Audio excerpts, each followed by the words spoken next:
తగ్గించాలి ఇట్లా తగ్గేదే ఆ పక్కకండి ఆ పక్కకి అది side. So welcome new home. కొత్తింట్లోకి అయితే వచ్చేసామన్నమాట. So this is our new home. Rented హోమే, ఓన్ హోమ్ కాదు. ఇది నా రాజ్యం కిచెన్. మీకు అంతా డీటెయిల్గా మళ్ళీ చూపిస్తాను. హాయ్. సో ఇలా అంతా రెడీ చేసేసుకున్నాం ముందు.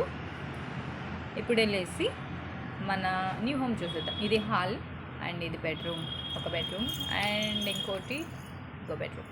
అండ్ మీకు నా రాజ్యం చూపిస్తాను.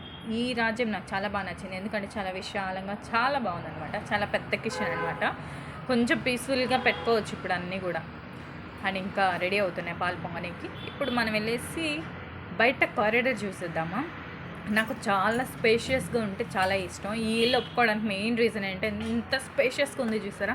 నాకు ఇంకా ఎక్సర్సైజ్, యోగాస్కి, వాకింగ్కి చాలా బాగుంటుంది. అండ్ స్ట్రీట్ కూడా చాలా బాగుంది ఇక్కడ వాకింగ్ చేయడానికి కూడా. చల్లగా ఉంటుంది వెదర్. మొత్తం చుట్టుపక్కల కూడా అంతా చెట్లే ఉన్నాయి. ఈవినింగ్ టైమ్స్, నైట్ టైమ్స్ బాగా బయట కూర్చోవచ్చు ప్రశాంతంగా. ఇలా అంతా కొబ్బరి చెట్లు ఉన్నాయి ఇక్కడ అన్నీ చూసారా. ఇంకా వచ్చేసి ఇప్పుడు పాలు పొంగిచ్చేసి దాంట్లోనే ప్రసాదం చేసేసి కింద ఆంటీ వాళ్ళకి ఇచ్చేసి అలాగే దేవుడికి ప్రసాదం పెట్టేయాలి. రెడీ. పాలు పొంగిపోయినాయి. ఇప్పుడైతే ప్రసాదం చేసేద్దాం.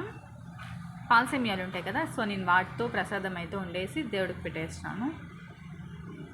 మీకు ఇది ఇష్టం ఆ పాల సేమియాలతో? మామూలు సేమియాల కంటే పాల సేమియాల టేస్ట్ చాలా బాగుంటుంది. అందులో మిల్క్ మేడ్ కొంచెం యాడ్ చేసుకుంటే టేస్ట్ ఇంకా బాగుంటుంది. సో ఇలా దేవుడి పటం పెట్టేసాము. ఇప్పుడు పూజ చేసేస్తున్నాను.